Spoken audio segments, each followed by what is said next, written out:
ایسا لگتا ہے مجھے. آپ جیسے فرمائیں, کیا خیال ہے آپ کا؟ نہ دھواں دار اگر خطاب ہوتا تو لوگ اش تو کرتے, جوشیلا خطاب کرنا بھی مجھے آتا ہے الحمدللہ. میں نے یہ بھی جانتا ہوں, میں نے کیے بھی ہیں, زوردار تقریریں کی ہیں میں نے جب کی ہیں, لیکن ظاہر ہے کہ جو میں نے فائدہ دیکھا وہ معتدل انداز میں, افہام و تفہیم والے انداز میں فائدہ زیادہ ہوتا ہے اور آدمی کو سمجھ زیادہ آتی ہے. تو آپ میں ہوں گے دھواں دھار مقرر ہوں گے, شعلہ بیان مقرر ہوں گے, یہاں تک کہ ان کو جب سوال کا موقع ملتا ہے نا, یہ جو برادری آئی ہوئی نا, یہ سوال بھی دھواں دھار انداز میں کرے. الحمدللہ آپ کی اپنی کتابیں اب تو اتنی ہے کہ ان کا شمار کرنا مشکل ہو گیا. ان کو پکڑے, تخریج شدہ ہے. اب تو تخریج شدہ تو ظاہر ہے کہ وہ کون سی کتابیں تخریج شدہ ہے؟ بہت مشکل سے آپ کو تخریج شدہ کتابیں ملیں گی جو آج الحمدللہ المدینہ العلمیہ, جو کہ ہمارے لیے بہت بڑی, یعنی کیا کہتے ہیں, نعمت غیر مترقبہ کی حیثیت سے ہمارے سامنے ہے. اتنی تخریج شدہ کتابیں ہمیں مل گئی اللہ کی رحمت سے.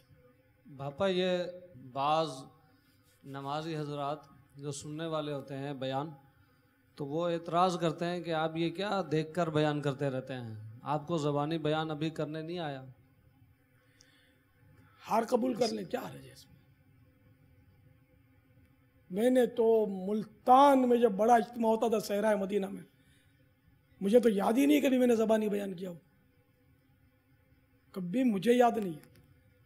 میں بھلے لکھتا خود ہی تھا, خود ہی تیار کرتا تھا, حکایتیں اٹھاتا تھا, روایتیں اٹھاتا تھا, پیسٹنگ کرتا تھا, پھر وہ ڈائری پکڑتا تھا اور ہوا سے باتیں کرتا ہوا گزر جاتا تھا.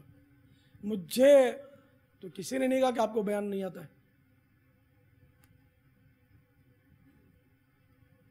تو آپ کو کہتے ہیں تو آپ بولو. نہیں, یہاں پر نہیں آتا. یہاں پر ایک سوال کر لیتے ہیں. جو دیکھ کر بیان کرنے والے ہیں یہاں اس وقت رمضان حال میں موجود, اور جو واقعی دیکھ کر بیان کرتے ہیں جمعہ میں یا دیگر موقع پہ, کس نے یا کتنوں نے آ کر کس کو کہا ہے کہ یار آپ دیکھ کر بیان کیوں کرتے ہو؟ ایک کو ایک نے, مگر یہ الشاذ و کالمعدوم آپ ہی کے ساتھ ہوا نا, سب کے ساتھ تو ایسا نہیں ہوا نا.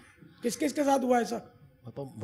مجھے اس کا برعکس جو ہے معاملہ ہے. یعنی مجھے خود ایک مستند عالم دین تھے, انہوں نے یہ بات مجھے کہی کہ میں بغیر دیکھے ابھی میں نے بیان کرنا شروع کر دیا ہے, تو مجھ سے ان کے بعض نمازیوں نے یعنی انہی سے کہا کہ آج کل کیا ہو گیا ہے کہ آپ تیاری بیان کی نہیں کرتے کیا؟ پہلے آپ تیاری کر کے آتے تھے اور دیکھ کر آپ بیان کرتے تھے, اب تو آپ بغیر دیکھے بیان کرنا شروع کر دیا, تو آپ کو وقت نہیں ملتا تیاری کرنے کا.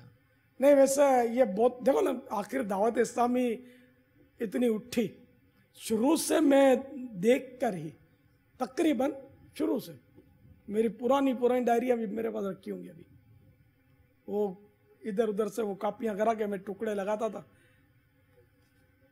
تو کوئی ایسا, ایک بار مجھے ایک لیٹر آیا تھا مرکز الاولیاء سے, کہیں میں نے بیان کیا تھا, ایک لیٹر مجھے ملا تھا بائی پوسٹ. اس وقت تو سارے لیٹر بھی مجھے پڑھنے ہوتے تھے, جواب بھی مجھے دینے ہوتے تھے, کام مجلس سے کچھ بھی نہیں تھا یہ.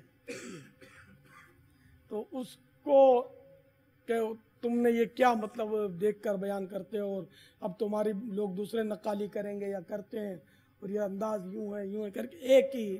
اب اس کو کچھ نہ کچھ میں نے جواب دیا ہوگا, اب یاد نہیں کیا جواب دیا مجھے. ایک یہ ہوا ضرور ہے, تو اب یہ کہ ایک کی وجہ سے میں اپنا سارا انداز تبدیل کروں, تو یہ آپ مطلب اگر کوئی سمجھا سکتے ہیں کہ میرے آقا اعلیٰ حضرت امام اہل سنت رحمۃ اللہ تعالیٰ علیہ حیات اعلیٰ حضرت میں یہ واقعہ ہے کہ آپ نے بھی ایک بار دیکھ کر بیان فرمایا ہے, اور اس کے تحت پھر حضرت مولانا ظفر الدین بہاری علیہ رحمۃ اللہ الباری نے اس کو اعلیٰ حضرت کی انکساری پر محمول کیا ہے. یہ ہے ایک واقعہ. اچھا, اور پہلے کے زمانے میں جو علماء ہوتے تھے, محدثین ہوتے تھے, ان کے حافظے بہت قوی ہوتے تھے. ان کو مع اسناد سینکڑوں ہزاروں حدیثیں ازبر ہوتی, حفظ ہوتی. تو وہ, اور اب یہ کہ چونکہ ہمارا حفظہ کمزور, آپ یہ اعتراف کر لیں کہ ہمارا حافظہ کمزور ہے، تو اس لیے ہم چاہتے ہیں کہ ہم دیکھ کر بیان کریں تاکہ ہم غلطیاں ہم سے نہ ہوں. ہم زبانی کریں گے تو ہو سکتا ہے غلطیاں ہو جائیں تو ہمیں ڈر لگتا ہے. تو اس میں کیا حرج ہے؟ مطلب اگر نرمی سے سمجھائیں گے نا کہ شرعاً اس میں کوئی مطلب حرج نہیں ہے کہ ہم کو مطلب علماء نے اس کی اجازت دی ہے کہ دیکھ کر بیان کرنے میں کوئی شرعاً حرج نہیں، بلکہ حفاظت اسی میں کہ دیکھ کر کریں. آسانی بھی بہت ہے یار، تیاری کرنے کا بھی اتنا مطلب ہے نا کہ وہ ٹینشن نہیں ہوتا. کوئی سا رسالہ پکڑ لیا بھائی وہ آج اس کا بیان کرنا ہے، وہ تیل ڈالنے کی فضیلت مثال کے طور پر، تو اب وہ اپنی سنت اور آداب نکال لی اور اس میں سے کھولا اور بیان شروع کر دیا. عقیقے کا بیان کرنا ہے، وہ عقیقے کا رسالہ پکڑ لیا. ہاں ایسے خوش ہوں گے کہ یاد کرو گے. سنت ہی سنت ہے. غالباً اگر یہ ہم کریں گے جیسے نماز کا احکام کتاب اٹھائی، اب اس کے پہلے صفحے سے لے کر آگے تک بڑھتے چلے جانا ہے.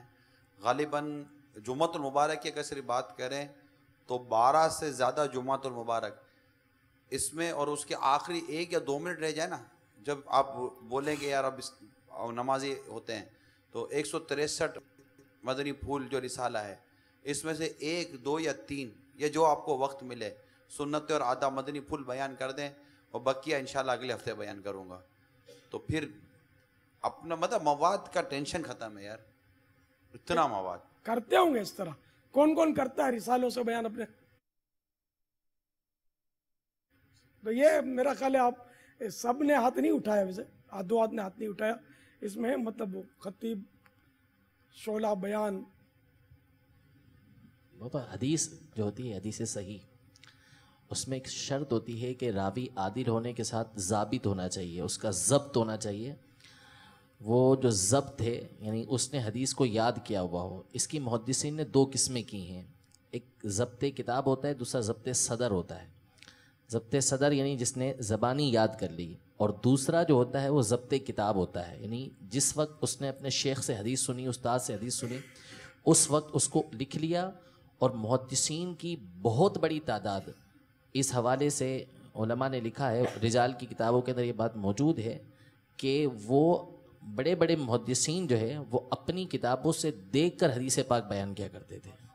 یعنی ہزاروں حدیثیں ان کو زبانی یاد ہوتی تھی سند کے ساتھ، لیکن وہ کتاب جس میں انہوں نے شیخ سے سن کے لکھا تھا اسی کو بیان کیا کرتے تھے. اور یہ صحیح حدیث کی ایک شرط ہے، یعنی اگر اس انداز میں بھی کوئی راوی بیان کرتا ہے تو اس کا درجہ اور اعلیٰ ہو جاتا ہے. حالانکہ ان کے حافظے کیسے ہوتے تھے؟ اور باقاعدہ اس کا پورا فن ہے کہ اگر کسی کی کتابیں ضائع ہو جاتی تھی تو بہت سے محدثین حدیث بیان کرنا چھوڑ دیا کرتے تھے، حالانکہ یاد ہوتی تھی لیکن احتیاط برتتے تھے اس میں. ہمارا یہی امام اسلامی بھائی درس فیضان سنت خود اپنے ہاتھ میں کتاب لے کر مدرسۃ المدینہ بالیگان میں شرکت، اور اس طرح کے کم از کم اگر ممکن ہو تو ہر 30 دن میں 3 دن مدنی قافلوں میں سفر وغیرہ، پھر وہیں سے ہفتہ وار اجتماع کے لیے ترکیب ہو، مدنی مذاکرے کے لیے اگر یہ کوشش کریں تو وہیں سے ترکیب ہو. تو پوری کی پوری دعوت اسلامی، ہم میں دعوت اسلامی ہے، اب ہم پورے دعوت اسلامی میں آ جائیں. صدائے مدینہ کی ترکیب یہ ہو تو علاقائی دورہ برائے نیکی کی دعوت، مدرسۃ المدینہ بالیغان، خود ہی یہ سب مطلب 1 2 اور جیسے کہ ترغیب، ہم سراپا ترغیب بنے، ہمیں یہ کہنے کی بھی حاجت نہ ہو، اور ہم ہوں، ہمارے مدنی کام ہوں اور ہمارے مقتدی ہوں. ہماری فجر کی نمازیوں کی ہم دیکھ لیں کہ 1 یا 1.5 صف برسوں گزر کے ہم 1.5 کی 2 صف نہیں کر سکے. امام نے از خود اپنے مقتدی بڑھانے میں اپنا کیا کردار ادا کیا. مقتدیوں کا اس طرح مطلب کہ درس میں بیٹھے ہیں، پھر ان کا ذہن بنائیں، اگلے روز یہ صدائے مدینہ لگا کر اپنے مقتدی آپ کے بڑھیں گے، نمازی بڑھیں گے، مزید برو تحریک ہماری آگے بڑھے گی انشاءاللہ تعالی. تو میں امید کرتا ہوں کہ اگر یہ انداز بابا اگر مل جائے، یہ ہوں گے اس میں ماشاءاللہ، اگر کوئی ایسے ہوں تو مزہ آئے گا بابا. اگر مدرسۃ المدینہ بالیغان کون کون پڑھاتے ہیں؟ مرحبا، دیکھو کتنے الحمدللہ. درس کون کون دیتا آپ میں سے؟ ماشاءاللہ زیادہ ہو گئے. صدائے مدینہ نیچے آ گئے، ماشاءاللہ صدائے مدینہ والے بھی الحمدللہ. میں نے بھی شاید یوں سینکڑوں بار دی ہوگی صدائے مدینہ. فیضان مدینہ اپنے گھر سے آتا تھا پیر کالونی سے پیدل چل کے فجر کی نماز کے لیے، اور میرے ساتھ صاحب بھائی بھی ہوتے تھے. میرے بچے بھی چھوٹے تھے جب ہوتے تھے تو ہم لوگ مل کے صدائے مدینہ لگاتے ہوئے فیضان مدینہ فجر کے لیے آتے تھے الحمدللہ. تو یہ کہ علاقائی دورہ برائے نیکی کی دعوت میں کوئی ہے، واہ مرحبا، ان میں بھی 2-3 مرتبہ مرحبا، ہفتے میں 3 بار نا. نہیں میں تو ان کو مطلب کچھ اور دینے لگا تھا.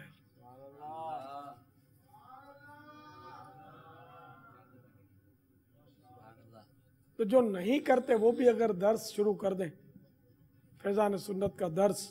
پاپا ایک اور چھوٹی سی عرض یہ کرنی تھی کہ ائمہ کرام ہمارے الحمدللہ یہاں اکثر موجود ہیں، تو ایک یہ بہت بڑا المیہ یہ بھی پایا جاتا ہے کہ ہم اپنے مقتدیوں کو اور کمیٹی کو متاثر کرنے کی کوششیں کرتے ہیں، لیکن ہماری ایک یہ عادت نہیں جاتی کہ ہم نماز سے صرف 2 منٹ قبل، جماعت سے 1 منٹ قبل، یعنی بعض اوقات ایسے بھی ہوتا ہے کہ مؤذن جو ہے وہ اقامت کے لیے کھڑے ہو جاتے ہیں، اقامت شروع کر دیتے ہیں، تب امام آتا ہے. نہ تو سنتوں کی خبر ہوتی، پڑھتے ہوں گے، لیکن یہ کہ کیا ہی بہتر ہو کہ اگر یہ اعتراضات بھی سنتے اکثر کمیٹی کے، بعض اوقات مقتدیوں کے بھی، کہ امام پہلے سے موجود ہو مصلی پر، تو اس سے کچھ لطف اور ہوتا ہے. یہ اصل واجب تو پہلے سے موجود ہو، لیکن تنفیر عوام سے بچنا چاہیے. لوگ مڑ مڑ کے دیکھ رہے ہوتے، امام نہیں ہوتا نا، مڑ مڑ کے دیکھتے ہیں اور تو گھڑیوں وہ کی طرف دیکھ رہے ہوتے ہیں. بدظن ہوتے ہیں، پھر باتیں بھی کرتے ہوں گے. تو یہ لوگوں کو بھی گناہوں سے بچایا جائے. کہ بعض بزرگوں کا یہ ہے کہ وہ اس لیے عمدہ لباس نہیں پہنتے تھے کہ لوگ گناہوں میں پڑیں گے، بدگمانیاں کریں گے کہ یار یہ کماتا تو نہیں، اس کے پاس اتنا عمدہ لباس آیا کہاں سے، اس لیے وہ پرانا لباس پہنتے تھے. ہے بزرگوں کی شفقتیں عوام پر گناہوں سے بچانے کے لیے.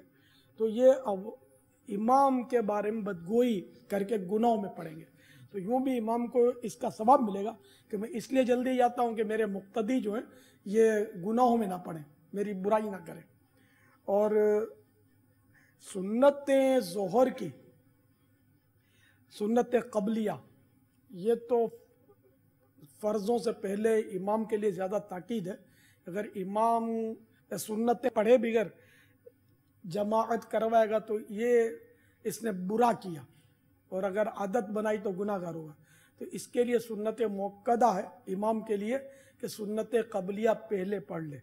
تو فجر کی سنتوں کی تو عام طور پہ پتہ ہے کہ سبھی کے لیے اس کی تاکید تو موجود ہے، ظہر کے لیے امام کے لیے تاکید خاص ہے. تو یوں اچھا امام ہو سکتا ہے اپنے حجرے میں پڑھ کے آتا ہوگا، اس نے زن کون رکھے گا، یہ آپ رکھیں گے، میں رکھوں گا، یہ رکھیں گے، کیا عوام رکھیں گے؟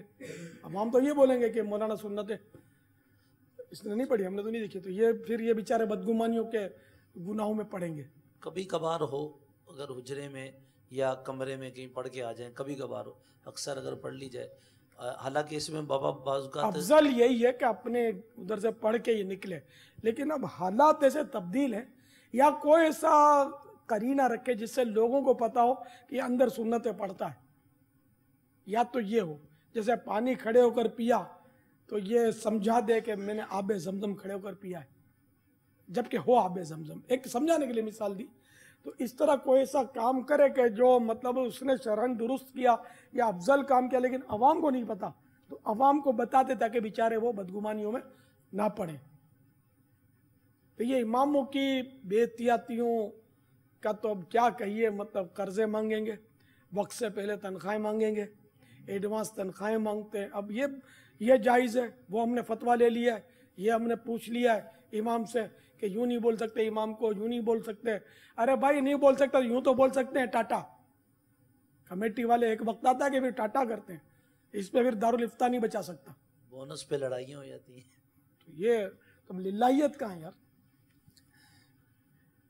کہ جب یہ کہ اصل مذہب پر تو تنخواہ ہے ہی حرام امام کی، اصل مذہب پر.